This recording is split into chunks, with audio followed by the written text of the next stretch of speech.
Buenas tardes, ¿cómo están chicos?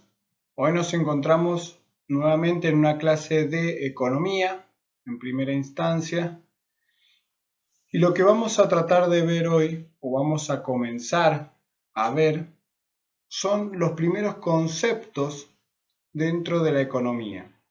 Vamos a ver la definición de economía tal cual se los van a tomar en el examen o es el concepto que tienen que saber y madurar para este preingreso. Y también vamos a ver la diferencia entre microeconomía y macroeconomía. Dos conceptos que nos van a llevar y nos van a acompañar en el resto de todo el cursado de economía. Por eso, estos tres conceptos que vamos a ver hoy son importantes, son trascendentales y son la base de todo lo que vamos a ver después. ¿Hay definiciones en economías? Sí, pocas. Hoy vamos a ver tres de ellas.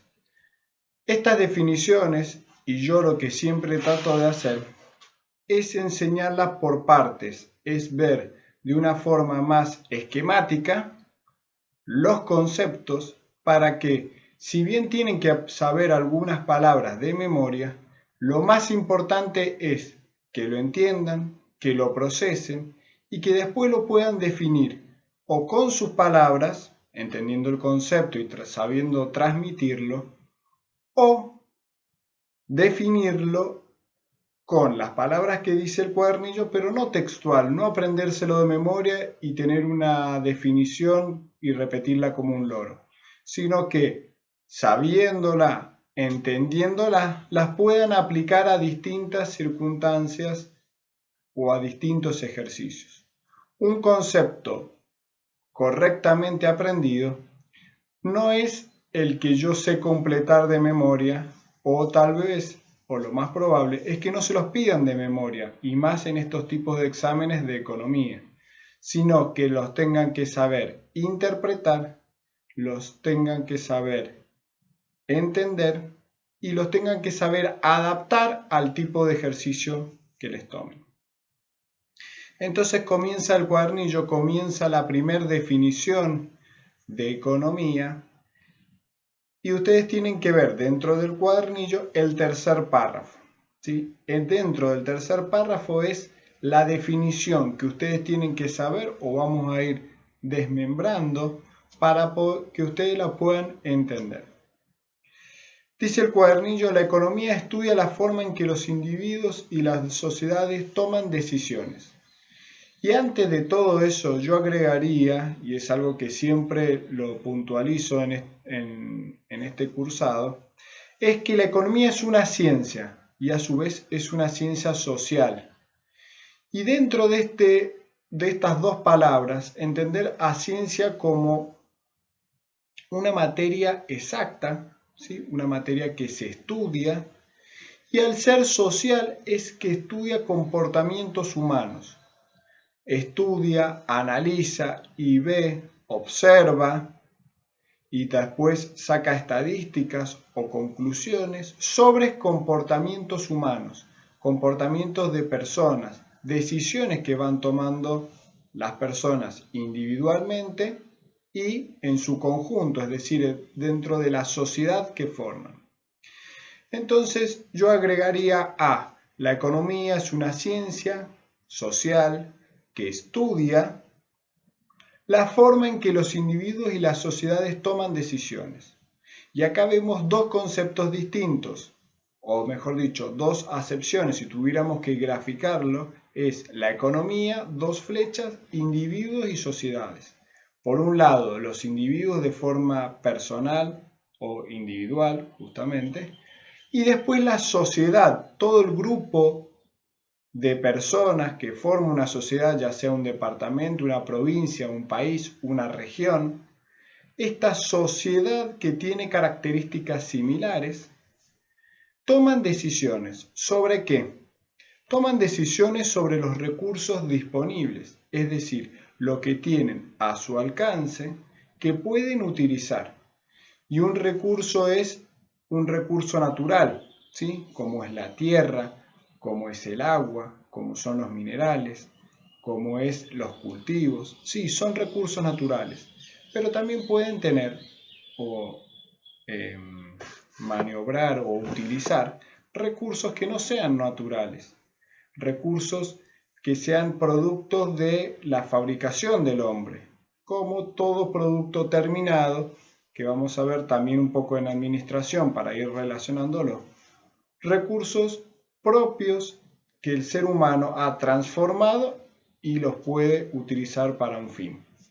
Entonces, volviendo a la definición, la economía estudia cómo las sociedades y las personas o los individuos toman decisiones sobre los recursos disponibles, aquellos que tienen a su alcance o que pueden utilizar. Ya descarta los no disponibles. Entonces, siempre vayamos pensando en que cómo pueden llegar a ser esos verdaderos falsos, esos marcar con cruces, que hoy vamos también a ejercitar, pero podría decir un verdadero y falso: la sociedad o la economía estudia los comportamientos de todo, de las decisiones que toman los individuos y la sociedad, de todos los recursos. No, solamente de los disponibles, de los que tienen a su alcance o que pueden utilizar. Estos dos recursos son siempre son siempre escasos. Y acá vamos a un axioma, ¿sí? Para decir algún término matemático, o una verdad que nosotros debemos tomar. Estos recursos son siempre escasos, no son ilimitados, o no estudia la economía cómo se actúa o cómo, mejor dicho, cómo procesa, cómo utiliza recursos que no sean escasos. Los recursos que no son escasos no forman parte o no están dentro del estudio de economía. Otra acepción, otra característica. Lo vamos a ver después en un concepto que es el problema de la escasez. Pero estos recursos que la sociedad y los individuos utilizan son siempre escasos, una verdad, una acepción que debemos saber. Ahora vamos a dar ejemplos también sobre esos. Dice que para que estos individuos y sociedades que utilizan recursos escasos, ¿los utilizan para qué? De la mejor forma posible para poder satisfacer necesidades de los individuos, es decir, de las personas de forma individual o particular, y para el beneficio y la satisfacción de necesidades en líneas generales, es decir, de toda la sociedad. Y estas necesidades son infinitas, es decir, siempre el ser humano, de forma particular o de forma social, en su conjunto de personas, va a tener necesidades. Va a tener necesidades que nunca pueden ser satisfechas. Necesidades que siempre van a tener que o van a existir y siempre van a ir renovándose. Y luego de esta definición de economía, vamos a ver un ejemplo para que se pueda entender o graficar, un ejemplo real que todos conocemos sobre el sentido o el significado de que los recursos son escasos y las necesidades son infinitas. Cuando ustedes piensen en una persona que creen que tiene todos los recursos a su disposición, una persona que creen que puede tener todo en la vida, todo lo material, y nosotros pensamos, o en mi caso que soy bastante futbolero, de hecho abro un paréntesis, vayan colocando, no voy a decir por privado sino en el grupo, de qué equipo son.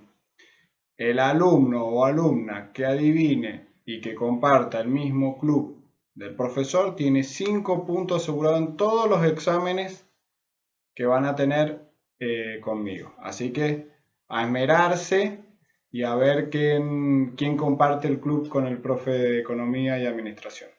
Cierro paréntesis.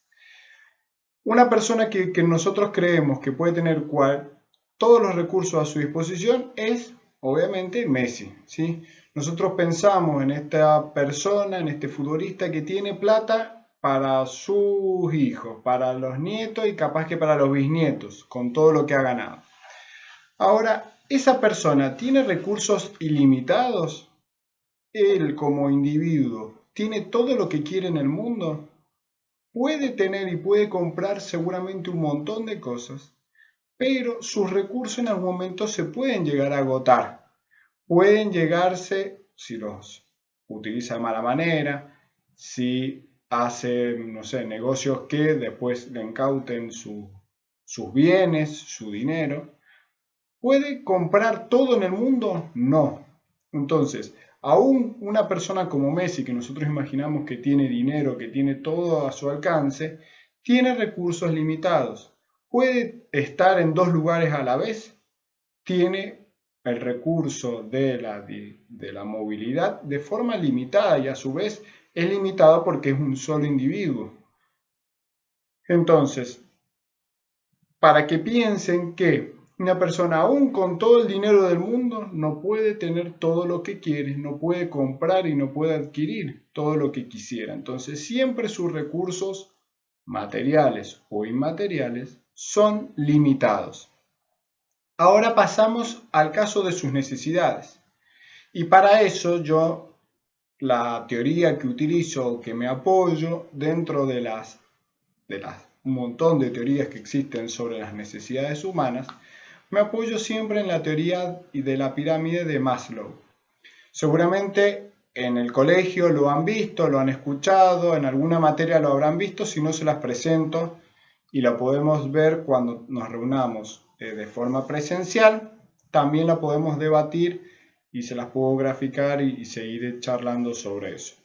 Pero una pirámide que tiene 5 escalones, que siempre subimos un escalón cuando el escalón de la necesidad está satisfecho. El primer escalón, se los voy a compartir en el grupo también una imagen de esta pirámide para que la tengan, para que se apoyen en ella, para que la estudien o me pregunten si no se entiende.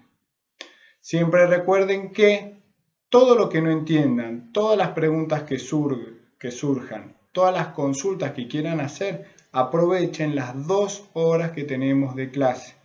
Turno tarde de 5 a 7 de la tarde, los jueves, turno noche de 7 a 9. Utilicen toda esa franja horaria para hacer consultas. Cuando ustedes me consultan, yo les respondo. Yo necesito que ustedes me digan lo que tienen dudas para poder profundizar sobre ese tema. Entonces, volviendo a la teoría de Maslow, el primer escalón o el escalón inferior son las necesidades básicas, las necesidades fisiológicas.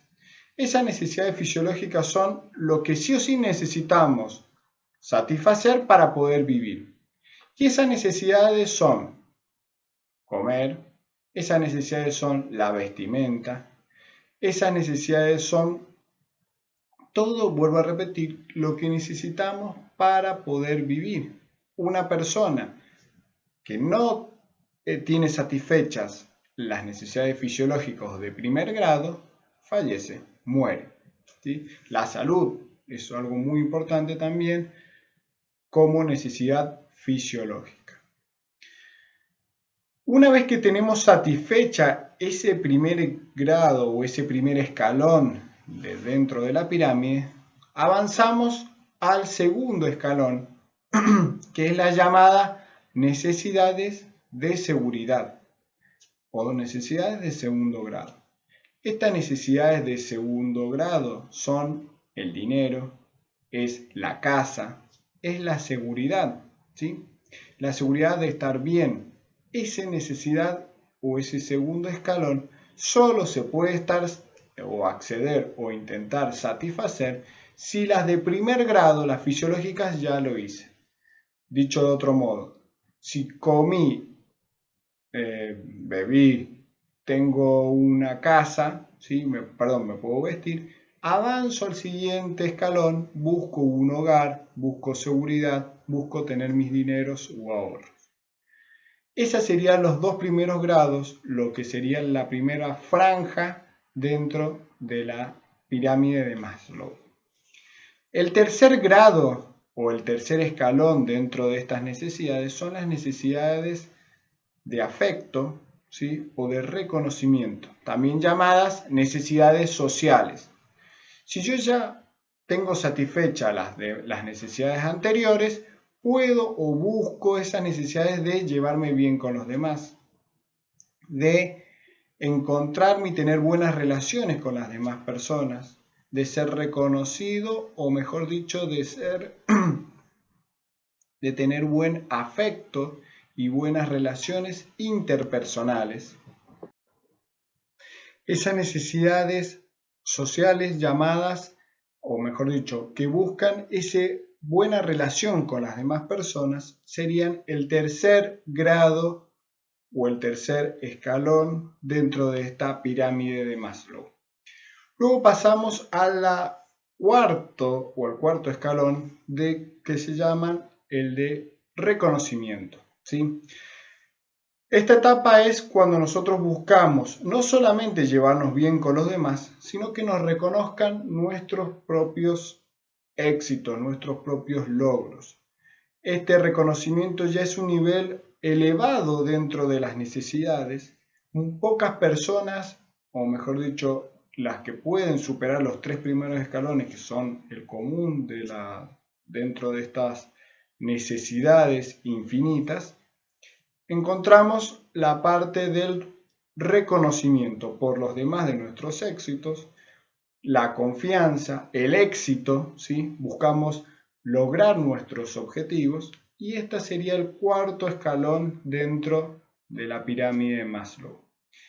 Y por último, en la cúspide, la última necesidad que vuelvo a repetir, para poder buscar satisfacer esas necesidades o este grado de necesidades, debo haber tenido todas las anteriores ya satisfechas.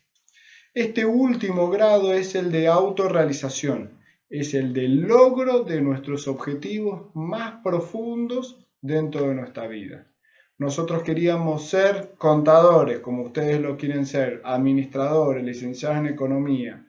Llegar a poder lograr ese título es poder satisfacer, no solamente para que me lo reconozcan los demás, sino el autorreconocimiento, la autorrealización, la falta de prejuicios internos, es decir, el se me fue la palabra, pero es el autorreconocimiento, la autorrealización de nuestras necesidades, de nuestros fines que nosotros nos propusimos en la vida. Entonces, volviendo al caso ejemplar de Messi, Messi suponemos y todos creemos que las fisiológicas, hambre no pasa, está vestido bien, descanso debe tener su propio descanso. El primer grado superado por Messi. Segundo grado, casa, dinero, plata, plata y dinero es lo mismo. Seguridad, debe ser una persona que debe invertir bastante en su seguridad personal, cubierto el segundo grado. Ya puede saltar al tercero, reconocimiento social, afecto, debe tener su grupo de amigos, amigos que tengan buenas relaciones con él, otros que buscan intereses, pero afecto, por lo que se ve, por lo que se conoce, debe tener en su círculo íntimo, debe tener sus amigos, sus amistades, su pareja, sus hijos. Entonces tal vez la necesidad o el escalón social está cubierto también por él. Salta al de autorreconocimiento. Sí, es una persona humilde, pero también se autorreconoce, busca el éxito dentro de su deporte, dentro de sus objetivos personales, tiene o intenta lograr superarse, es una persona que busca satisfacer continuamente ese grado de satisfacción. Y seguramente esto que es más hipotético, esto ya no lo conocemos, cada uno sabe cuál es su objetivo personal dentro de esta vida, pero Messi debe ser una persona que está buscando el último escalón o la autorrealización dentro de su vida. Será algo a nivel profesional, será algo a nivel deportivo, será algo a nivel afectivo, será algo a nivel económico, pero seguramente él está dentro de ese rango o esa satisfacción continua de esa necesidad última, de ese último escalón. ¿Por qué? Porque satisface o busca todo el tiempo ese tipo de necesidades, porque las anteriores seguramente, como ya mencionamos, las tiene satisfechas. ¿A qué iba todo esto? ¿A qué iba este apoyo que no está en el cuadernillo, que les puede servir para entender por qué las necesidades son siempre infinitas? Nunca el ser humano va a estar satisfecho en cuanto a sus necesidades. Cuando satisface una necesidad, busca la del nivel siguiente. Cuando a su vez logra la de ese nuevo nivel, inmediatamente intentará conseguir satisfacer las necesidades siguientes y así sucesivamente. Por eso, volviendo a la teoría y volviendo al concepto general de economía, para repasar, es una ciencia social, estudia comportamientos humanos, individuales y de las sociedades. Estos individuos y esta sociedad toma decisiones. ¿Decisiones sobre qué? Sobre los recursos disponibles. Sobre los que no dispone no puede decidir. Sobre los que sí tiene, sobre los que sí están a su alcance, toma decisiones. ¿Y para qué los utiliza? Para buscar la mejor forma de satisfacer necesidades. ¿De quién?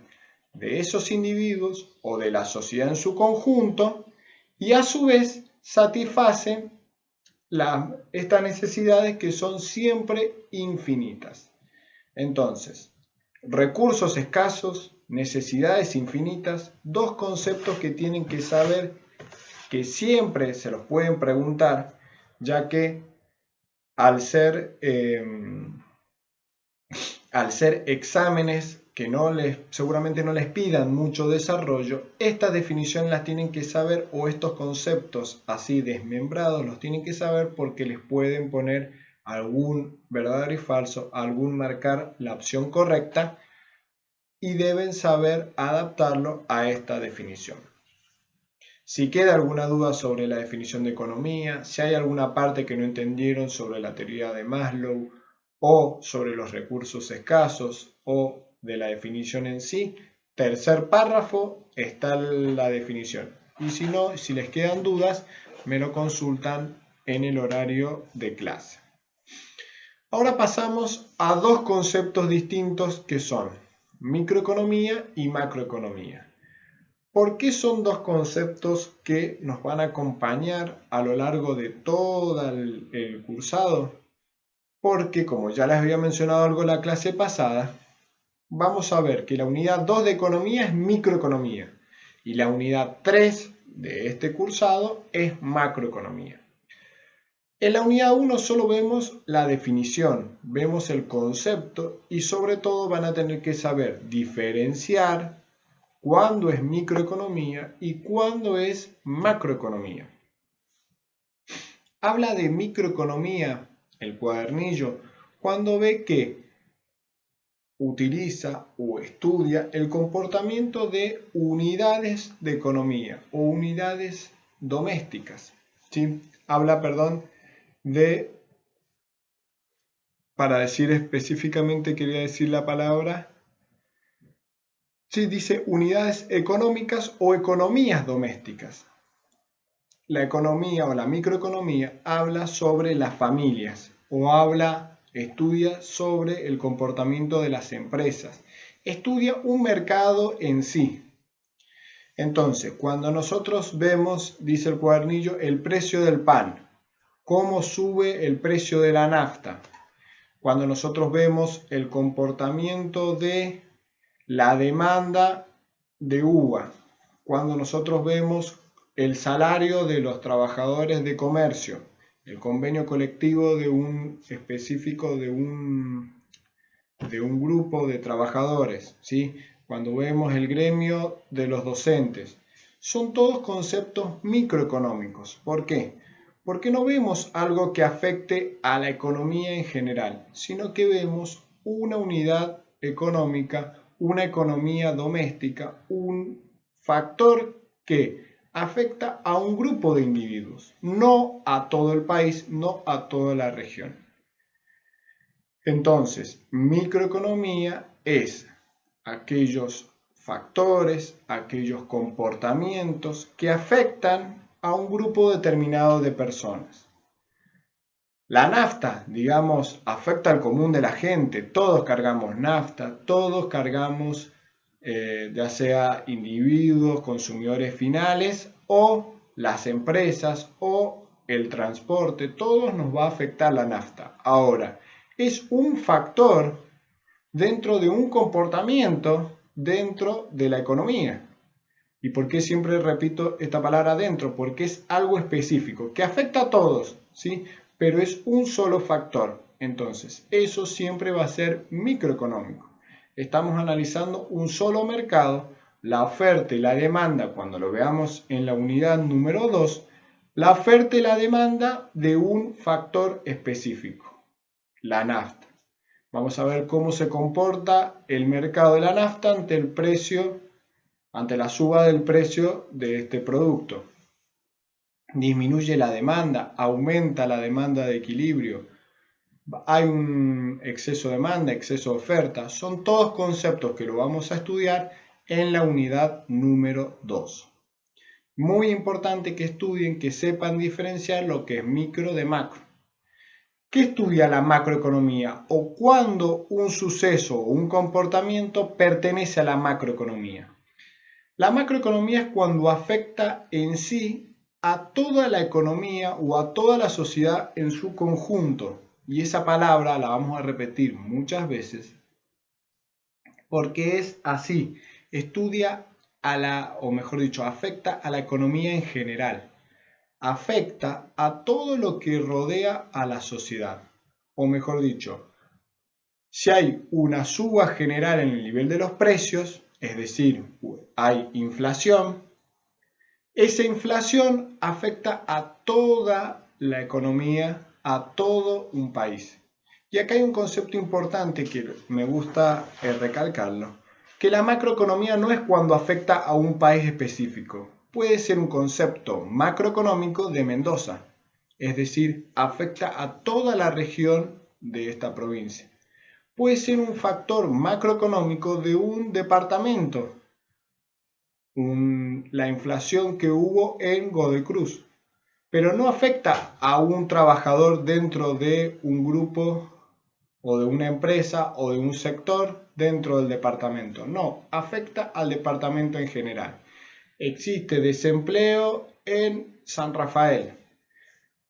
Es un departamento, pero es un concepto macroeconómico, es decir, de todos los trabajadores en general dentro de ese departamento. Entonces, el concepto macroeconómico está relacionado no al territorio que se está abarcando o al territorio que se ve afectado, sino que va más allá y es un concepto que va a afectar a la economía o a la sociedad en su conjunto. Saber diferenciar qué es micro y qué es macro, fundamental porque siempre hay un ejercicio de esto. Esto se lo aseguro hoy, la segunda clase de este cursado, siempre les toman un ejercicio para diferenciar micro y macro. Y al ser un concepto dentro de todo fácil, por así decirlo, si lo entienden y lo procesan, van a poder ganar puntos sencillos, van a tener este ejercicio hecho y hecho bien. Entonces lo vamos a practicar, en el ejercicio que les voy a dejar al final de la clase lo vamos a ver y van a entender qué es micro y macro, diferenciarlo, lo vamos a ir estudiando. Si quedan dudas, vuelvo a repetir, aprovechen estas 2 horas de consulta, tanto el turno tarde como el de la noche, para seguir preguntando, para seguir afirmando sobre esto. Estas primeras clases, la clase pasada y la clase del día de hoy, son de esta metodología. Un video, un pequeño ejercicio para que realicen y el tiempo de las 2 horas de clase para que ustedes puedan consultarme, para que ustedes puedan ir salvando sus dudas. Anoten dentro del cuadernillo, subrayen lo que estamos viendo, marquen y agreguen sus palabras o las que yo les puedo ayudar a decir o a agregar. Y si les quedan dudas, me realizan las consultas, pero aprendan a estudiar de esta manera. Y un poco lo que les decía la clase pasada, de que hay que aprender a tomar apuntes. En la escuela, sí, profe, ¿me puede repetir la definición de macroeconomía? Sí, profe, ¿cómo era después del punto en economía? No, acá muy pocos profesores les van a dictar o les van a decir qué es lo que tienen que estudiar. Nosotros, como los ayudamos a prepararlo, sí, pero en la facultad tienen que aprender a tomar apuntes. Tienen el cuadernillo, vamos a ir siguiendo la guía del cuadernillo de clase. Sepan tomar apuntes, marcar, subrayar y en base a eso estudiar lo que vamos viendo que es más importante. Hoy nos quedamos con la definición de economía y la diferenciación entre micro y macroeconomía. Hasta acá llega la clase de economía. Seguí diciendo economía varias veces. Hasta acá llegó la clase. Nos vemos y hablamos por el grupo de WhatsApp.